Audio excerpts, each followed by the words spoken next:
दोस्तों नमस्कार। आज फिर एक बहुत ही छोटा और बेहतरीन टॉपिक लेके आया हूँ आपसे डिस्कस करने के लिए। और वह टॉपिक कुछ इस तरह है कि है तो बहुत छोटा लेकिन मायने उसके बहुत बड़े हैं। हम उसको जान के यदि हम फॉलो करते हैं तो हम बहुत आगे तक बढ़ सकते हैं। वह कैसे? एक छोटे से एग्जांपल से बताता हूँ। एक बार एक कर्नल साहब की तैनाती जम्मू में हुई।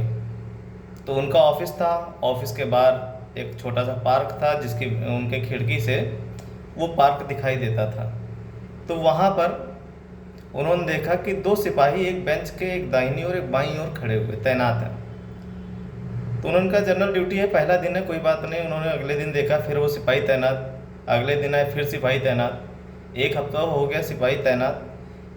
तो उनसे रहा नहीं गया, उन्होंने अपने जूनियर को बुलाया और पूछा ये दोनों सिपाही उस बेंच के पास क्या कर रहे हैं। तो उन्होंने कहा सर मुझे नहीं मालूम, जो हमसे पहले कर्नल साहब थे उन्होंने उन्हें वहाँ पर खड़ा किया था। अच्छा, जाओ पता करके आओ कि वो वहाँ पर क्यों खड़े किए गए, क्या कोई ज़रूरी वजह है। उन्होंने उन कर्नल साहब को फ़ोन किया। कर्नल साहब ने बताया कि जब सर मैं था वहाँ पर, अब मैं आया था तभी वो सिपाही वहाँ पर खड़े हुए थे और वो मेरे से जो पहले कर्नल थे उन्होंने वहाँ पर उनको खड़ा किया था। अब आश्चर्य की बात कि ना मेरे जूनियर को पता ना उनके सीनियर को पता। उन्होंने कहा चलो एक काम करो, उनके भी जो पहले कर्नल साहब थे उनसे पता करो। उनसे पूछा गया। तो उनसे जब पूछा गया तो उन्होंने कहा यार मुझे भी जानकारी नहीं है, क्योंकि ये मेरे से पहले जो कर्नल थे उन्होंने मतलब कि 10 दिन, 1 साल, 2 साल, 5 साल, 10 साल पहले की बात है कि वो तैनात किसने किया ये तो जानकारी नहीं थी, और क्यों किया ये भी जानकारी नहीं थी। तो उनसे पहले जो कर्नल थे उनसे पूछा गया तो वो रिटायर्ड हो चुके हुए थे। तो उनसे पूछा गया कि सर आप जब जम्मू में तैनात थे तो आपने अपने ऑफिस के बाहर बेंच के बगल में 2 सिपाही तैनात किए थे, उनकी तैनाती की वजह क्या थी, वहाँ पर क्यों खड़े किया, क्या वहाँ पर कोई ज़रूरी दस्तावेज है या कोई बहुत ज़रूरी है।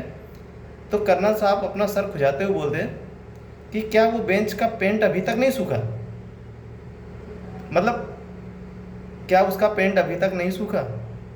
जब ये बात कर्नल साहब को पता चली तो वो भी हंस दिए कि लोग काम कर रहे थे, वहाँ पर जा रहे थे, खड़े हो रहे थे, रोज़ ड्यूटी कर रहे थे, लोग उनको देख रहे थे, लेकिन ये जानने की वजह किसी ने नहीं सोची कि लोग यहाँ पर क्यों खड़े हैं, और ना ही उनसे वो कॉमन सेंस लगाया गया कि वो क्यों खड़े हुए हैं, उनकी वजह क्या है। और इतने लोग काम करके चले गए। अब समझिए यहाँ पर मैं क्या डिस्कस करना चाह रहा हूँ। मैं डिस्कस करना चाह रहा हूँ वो एक छोटा शब्द क्यों। जो कर्नल साहब नए आए थे, अगर उनके मन में ये जिज्ञासा न होती कि ये लोग वहाँ पर खड़े हुए हैं, पर खड़े क्यों हैं, वजह क्या है। इसी तरीके से हम अपने जीवन में बहुत सारे काम करते रहते हैं और जिनकी वजह हमें नहीं पता होती।